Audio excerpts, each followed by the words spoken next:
परीक्षा नहीं हुई, लेकिन आज नहीं तो कल होगी।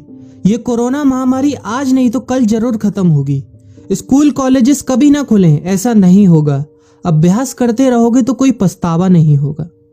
कोरोना महामारी के चलते इस समय स्कूल और कॉलेजेस बंद पड़े हैं, जिसके चलते विद्यार्थियों में पढ़ाई के प्रति लापरवाही देखी जा रही है। इसी को देखते हुए मुंबई के एक स्कूल में हमारे पुराणों में लिखित एक कहानी सुनाई गई और विद्यार्थियों को इस कहानी के जरिए एक मैसेज दिया गया, एक सलाह दी गई। कहानी ये थी कि एक बार भगवान इंद्र किसानों से नाराज हो गए और उन्होंने घोषणा कर दी कि 12 साल तक बारिश नहीं होगी, आप फसलों को नहीं उगा पाएंगे। भगवान इंद्र से किसानों ने विनम्रता पूर्वक विनती की। किसानों की विनती को देखते हुए इंद्र ने बड़ी चालाकी से बारिश न होने का सारा श्रेय भगवान शिव के ऊपर डाल दिया और कहा कि बारिश तभी संभव है जब भगवान शिव अपना डमरू बजाएंगे। लेकिन इंद्रदेव भगवान शिव के साथ पहले ही गुप्त रूप से चर्चा कर चुके थे और उनसे किसानों के साथ सहमत नहीं होने के लिए भी अनुरोध कर चुके थे। जब किसान भगवान शिव के पास बारिश के लिए विनती करने के लिए गए तो उन्होंने भी कह दिया कि बारिश तभी होगी जब मैं 12 साल बाद अपना डमरू बजाऊंगा। निराश होकर वापस लौटते किसानों ने 12 साल तक इंतजार करने का फैसला किया।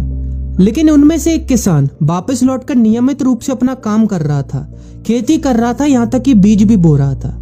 अन्य किसानों ने यह देखकर उस किसान का मजाक उड़ाना चालू कर दिया। कुछ किसानों ने उससे पूछा भी कि आप अपना समय और ऊर्जा क्यों बर्बाद कर रहे हैं, जबकि आप जानते हैं कि 12 साल तक बारिश नहीं होने वाली। उस किसान ने जवाब दिया कि मुझे पता है कि बारिश के बिना मेरी फसल नहीं आएगी, लेकिन मैं ये सब केवल अभ्यास के रूप में कर रहा हूँ। 12 साल बाद मैं फसलों को उगाने और खेतों में काम करने की प्रतिक्रिया को भूल जाऊंगा। शरीर की काम करने की आदत छूट जाएगी और शरीर आलस का शिकार हो जाएगा।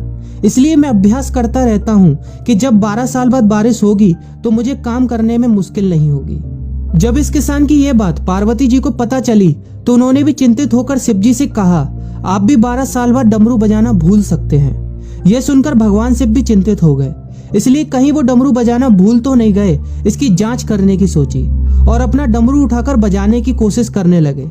कोशिश करते हुए जैसे ही डमरू से आवाज आई वैसी बारिश होने लगी और जो किसान नियमित रूप से अपना काम कर रहा था उस किसान का खेत फसलों से हरा भरा हो गया। लेकिन बाकी सभी बारिश का इंतजार करते किसानों को पछतावा हुआ, क्योंकि उन्होंने अभ्यास करना भी छोड़ दिया था। इसी तरह 2 सप्ताह बाद, 2 महीने बाद या 2 साल बाद लॉकडाउन समाप्त हो जाएगा।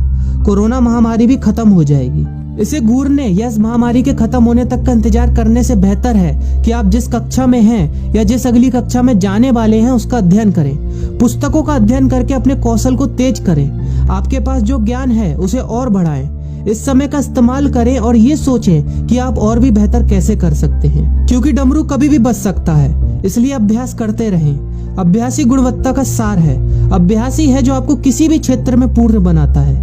अगर आप अपनी पढ़ाई के प्रति लापरवाही छोड़कर अभ्यास करते रहेंगे तो जब काम करने का समय आएगा, जब भी परीक्षा देने का समय आएगा, तो आप हर चुनौती और अपने हर क्वेश्चन का जवाब देने के लिए तैयार रहेंगे।